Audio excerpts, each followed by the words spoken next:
buenas tardes. Nos encontramos ante un nuevo programa de Conozca y Cuide sus ojos con el doctor Sergio Bonafonte. Hoy hablaremos de un tema importantísimo para la salud visual. Tipos de lentes intraoculares en cirugía de cataratas. En el momento actual, siempre que se opera una catarata, se acaba la intervención implantando una lente intraocular o cristalino artificial dentro del ojo. No es fácil seleccionar la lente intraocular más apropiada para cada paciente. El doctor Bonafonte tiene muchísima experiencia en cirugía de cataratas, pues ha operado a miles de pacientes. Además, ha vivido la rápida evolución de las técnicas en las últimas décadas, desde la cirugía intracapsular, cuando se extraía la catarata entera sin implantar lentes dentro del ojo, el paso por la cirugía extracapsular, donde ya se implantaban lentes intraoculares, pero se empleaban puntos para cerrar las grandes incisiones de entrada, hasta la moderna cirugía de catarata, con ultrasonidos, llamados también facomulsificación, con implante de lentes intraoculares y sin emplear suturas.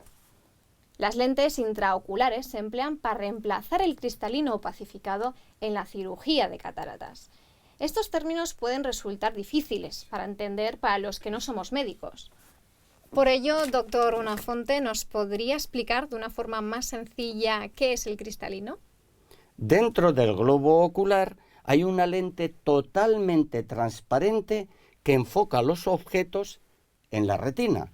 A esta lente transparente como el agua, cristalina, se le denomina cristalino.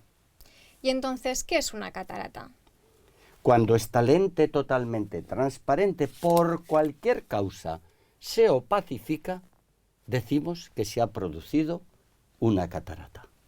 Seguramente esta palabra catarata nos recuerda más a un salto de agua, o también como a las cataratas del Niágara incluso.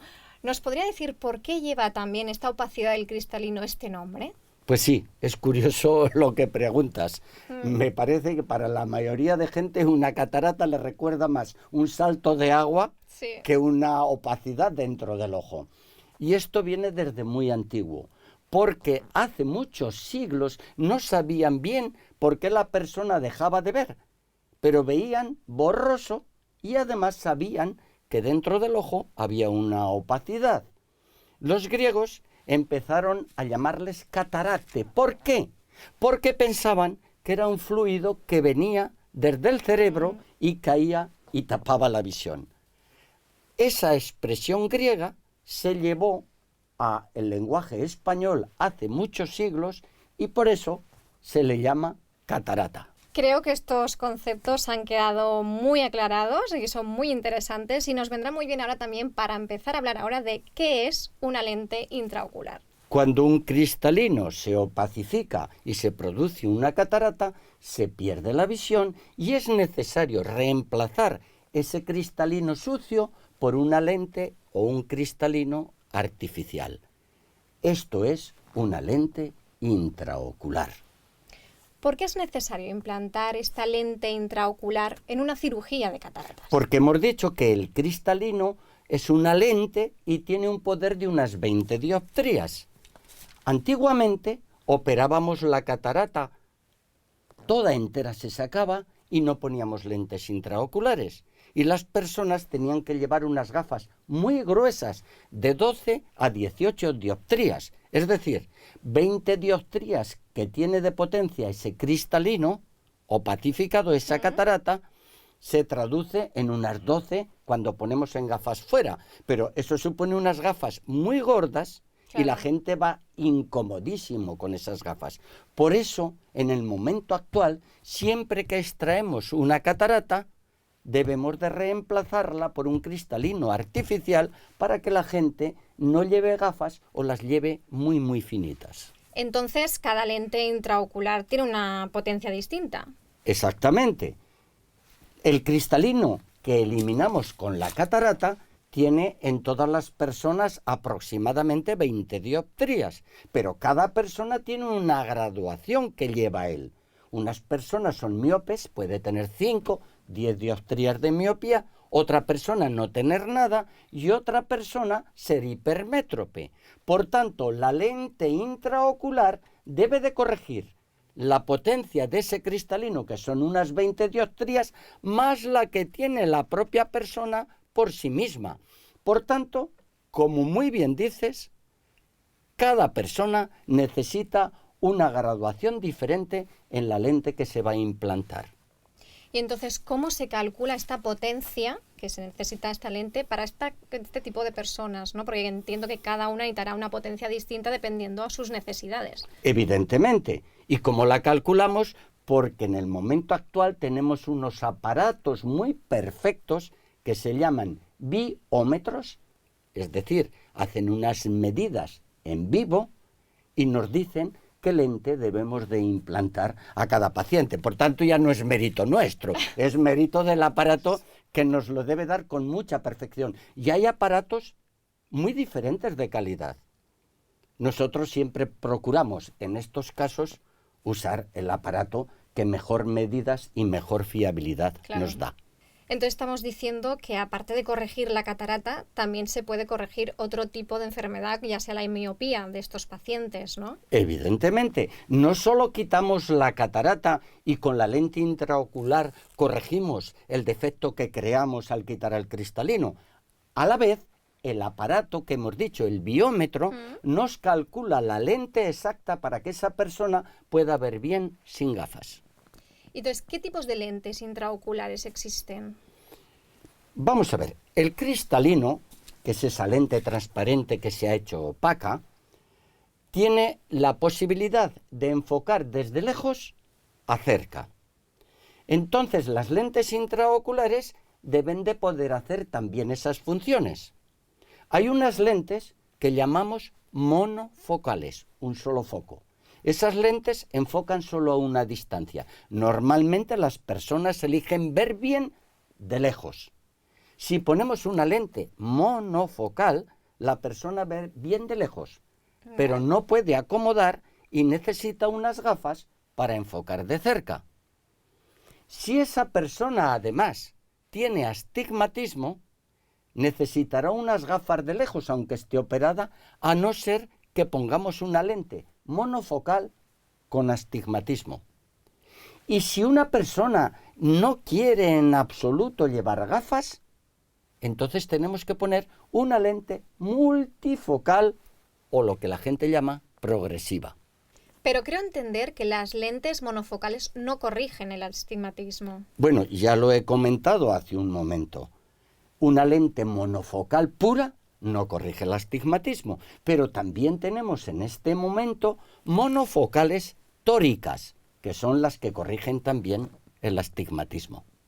Y las progresivas tampoco lo hacen. ¿Qué opciones Como tenemos? norma, tanto la monofocal como la multifocal corrigen bien la miopía y la hipermetropía, pero no el astigmatismo. Pero también en el caso de lentes multifocales existen variedades que corrigen el astigmatismo, o sea, multifocales tóricas. De esa manera, una persona puede conseguir, tanto si tiene miopía como hipermetropía, como astigmatismo, conseguir ver bien de lejos y de cerca sin necesidad de gafas. Entonces, si con una lente monofocal necesitamos gafas para ver de cerca, y en cambio con una lente progresiva o multifocal podríamos ver tanto de cerca como de lejos y además sin gafas, ¿por qué no siempre se opta por este tipo de lente? Claro, esa es la pregunta clave. Pues he de decir que la mayoría de lentes que implantamos aquí, y por ejemplo en Estados Unidos, son monofocales, porque con la monofocal se tiene una visión excelente, aunque se precise un poquito de gafa para cerca. Y la multifocal cada vez está más perfeccionada, pero tiene más aberraciones ópticas, tiene una pequeña deficiencia en la visión del contraste y cuando hay poca luz se ve mucho peor. Y además está contraindicada en ciertos casos, sobre todo cuando hay personas que tienen deficiencias o enfermedades de la parte central de la retina. Por tanto, aunque verán que en muchas partes, incluso en internet, dicen lo más perfecto es la lente multifocal, cuidadito, que también es posible que pueda tener más problemas. Por tanto, hay que hacer una selección muy cuidadosa de los pacientes en cada caso y elegir la lente más apropiada de acuerdo con lo que quiere el paciente, con lo que dice el médico y sobre todo con lo que nos dicen los aparatos, que en estos casos muchas veces la decisión es matemática. ¿Qué se implantan más entonces? ¿Lentes monofocales o progresivas? Pues a nivel mundial se implantan muchas más lentes monofocales. Hace unos años, hace pocos años, en Estados Unidos se implantaban aproximadamente un 7 a 10% de las lentes progresivas y el 90% monofocales. En España estamos un poco más progresados y tal vez en este momento se están implantando alrededor de un 20% de lentes multifocales. Pero todavía el gran número de los pacientes operados de catarata van con lentes monofocales. Repito, una excelente visión, aunque tengan que llevar unas pequeñas gafas para cerca. Hay personas mayores que tienen problemas de mácula, entonces ¿sería apropiado ponerles a ellos una lente intraocular? Ya lo he venido a comentar antes. Personas cuando tienen problemas del centro de la retina, que se llama mácula, sean diabéticas, sean con degeneración macular, en principio hay que ser muy prudentes y tal vez no sea aconsejable poner una lente multifocal. ¿Hay lentes especiales entonces para estos pacientes? Sí, para pacientes con degeneración macular, en ciertos casos se pueden beneficiar de lentes especiales para degeneración macular asociada a la edad. Hay varios tipos de lentes, yo probé una de ellas con unos resultados aceptables, que la tengo publicada en mi canal de YouTube, una lente que se llama AIMAS. Un poco especial, pero tampoco es efectiva en todos los casos. Repito, para tener éxito con las lentes intraoculares hay que ser muy prudente y hacer un cálculo muy preciso. Para cada paciente necesitamos su lente intraocular apropiada. ¿Qué es una lente acomodativa? Las lentes acomodativas quieren hacer la función exacta del cristalino normal, es decir, permitir a la persona ver de cerca y lejos con la misma lente y no tienen aros o círculos como las lentes multifocales tradicionales. Quieren aprovechar la contracción del músculo ciliar para que la lente vaya hacia adelante y hacia detrás y de esa manera permitir que el paciente vea bien, tanto de lejos como de cerca. Lo malo de estas lentes es que a veces la cápsula del cristalino y las estructuras, al haber quitado la catarata, se fibrosan y pierden ese poder de acomodación. Pero en ese caso se convierten en una lente monofocal. Por tanto, no le crean un gran problema al paciente. ¿Y un implante secundario en qué consiste? Un implante secundario es aquel que ponemos cuando la persona ya ha sido operada, por ejemplo, con una técnica antigua y no se le puso lente intraocular y la ponemos de segunda intención. O cuando una persona ha sido operada con un implante, con una lente intraocular, se ha movido, se ha caído a la cavidad vítrea, la sacamos y ponemos una que llamamos implante secundario. He visto en uno de sus vídeos que hay lentes intraoculares que cambian el color de los ojos. Sí, pero hay que ser muy prudentes en este tema. El cambio del color de los ojos es un gran reclamo social y hay millones de personas buscándolo. Se está empezando a hacer con láser, pero los resultados todavía son de investigación, no aconsejables. Y tenemos lentes intraoculares que pueden cambiar el color del ojo, pero hay que ser todavía mucho más prudentes porque también pueden crear gravísimos problemas. En el caso de ese vídeo que has visto en mi YouTube, en el canal de YouTube, es además un amigo mío que fue operado fuera de Barcelona y le quedó una midriasis. El iris estaba muy dilatado y no podía contraerse, con lo cual le molestaba muchísimo la luz. En ese caso, a este paciente lo que hice, ponerle un iris artificial, pero por tratamiento médico, Claro. no solo para cambiar el color del ojo. le pusimos también el color apropiado, porque además, curiosamente, él tenía unos ojos azules y claro, la pupila dilatada hacía que un ojo se le viera azul y el otro como negro. Vaya. Y claro, mejoramos también Se igualó. la estética del paciente. Ahora me gustaría que habláramos un poco más de la cirugía en sí, de ese momento y también del posoperatorio. Perfecto. Entonces, en primer lugar, ¿cuánto dura esta cirugía? Pues es muy variable, depende del cirujano y del caso. Como norma, a mí personalmente, alrededor de 8 a 10 minutos. Aunque hay otros cirujanos que tardan un poco más. ¿Y puede ser dolorosa para el paciente? Como norma no es dolorosa para el paciente. ¿Porque se utiliza algún tipo de anestesia o...? Sí, en lo tradicional, antiguamente, cuando hacíamos la intracapsular, hacíamos anestesia general. Eso ya pasó a la historia hace muchísimos años. Más modernamente se hacía con una inyección alrededor del ojo. También pasó la historia. En este momento se está haciendo con unas gotas, simplemente de anestesia, una pequeña infiltración en la cámara anterior y yo personalmente hago una infiltración subconjuntival mínima que no molesta y de esa manera no pongo nada dentro del ojo, que todo lo que ponemos dentro del ojo nos puede dar alguna reacción inflamatoria. ¿Porque es una operación complicada? Es una operación muy delicada. Cuidado, que se tiende a pensar que es muy facilita. Ni hablar. Una cirugía de catarata requiere una experiencia y requiere varios años de práctica para llegar a realizarla bien, porque no se trata de operar la catarata, se trata de que no aparezcan complicaciones.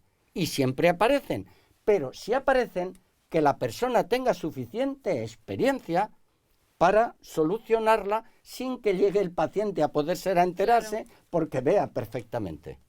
Entonces, cuando termináis esta operación, ¿cuánto tiempo tiene que estar el paciente en la clínica? Normalmente después de la cirugía el paciente está alrededor de media hora en la clínica y cuando se encuentra bien se puede ir para su casa. Y ahora una pregunta que creo que es de las más esperadas, que es ¿cuándo llega a ver bien el operado? Pues como norma al día siguiente la mayoría de pacientes ven bastante bien, pero cuidado también. No todos. Una persona mucho más mayor, si la cirugía ha sido en una catarata mucho más dura y hay un poco más de reacción inflamatoria, a veces, en vez de ver bien al día siguiente, pues tardan una semana o hay una pequeña hemorragia y pueden tardar una semana o un poquito más. Pero como norma, la gran mayoría de operados ven bien al día siguiente. Porque a lo mejor al principio pueden ver un poco borroso. Sí, así, puede ¿no? haber una reacción inflamatoria, lo que no van a ver inmediatamente a los 10 minutos. Algunos ven ya cuando salen de quirófano, pero como norma tardan un poquito a ver, pero al día siguiente la mayoría ven muy bien. Pero repito, si alguno tarda un poco más en recuperar la visión perfecta, pues que no se ponga inmediatamente nervioso. Claro, claro. Porque este tipo de lente luego se tendría que volver a cambiar o ya es indefinida, es para siempre. Eso es otro que preguntan las personas. Bueno, yo siempre les digo, si usted vive más de 100 años, pues habrá que recambiarla. Como norma, estas lentes intraoculares las ponemos incluso en niños, porque claro, la catarata en niños es muy poco frecuente, pero existe. O en personas jóvenes de 18, 20, 30 años. Yo he operado a personas muy jóvenes y la lente es para toda la vida. No es como las prótesis de rodilla o de traumatología que hay que cambiarlas. Para cerrar, me gustaría que nos dijera qué recomienda a la gente que haga después de esta operación o qué recomendaciones dan. Mira, lo primero que hay que tener es un poquito de sentido común. La gente puede llegar a tener una vida prácticamente normal muy pronto, pero hay que tener sentido común. El primer día no se deben de hacer esfuerzos, no se debe de dormir por el lado del ojo operado, no se debe de usar con manos sucias los colirios o las pomadas que te diga el oftalmólogo que te tienes que aplicar. Sentido común. Y Máxima cuando hay duda, precaución. preguntar al cirujano. Última pregunta ya. ¿Hay complicaciones en la cirugía? Siempre que vamos a operar a una persona le decimos que hay riesgos y posibles complicaciones. La cirugía de la catarata es una cirugía que tiene excelentes resultados como norma, pero complicaciones siempre pueden aparecer. Mi jefe de Houston, donde yo estaba trabajando, me decía, Hay dos tipos de cirujanos que nunca tienen complicaciones. Primero, los que mienten. Y segundo, los que no operan. Todos los demás tenemos complicaciones. Pero lo que diferencia un buen cirujano de un mal cirujano es que la experiencia te haga tener las menos posibles complicaciones. Y en caso de que aparezcan, que las sepas solucionar. El programa de hoy ha llegado a su final. Deseamos que haya sido de su agrado y les haya servido la información ofrecida. Les esperamos de nuevo aquí y a la misma hora cada sábado y cada lunes. Muchas gracias y buenas tardes.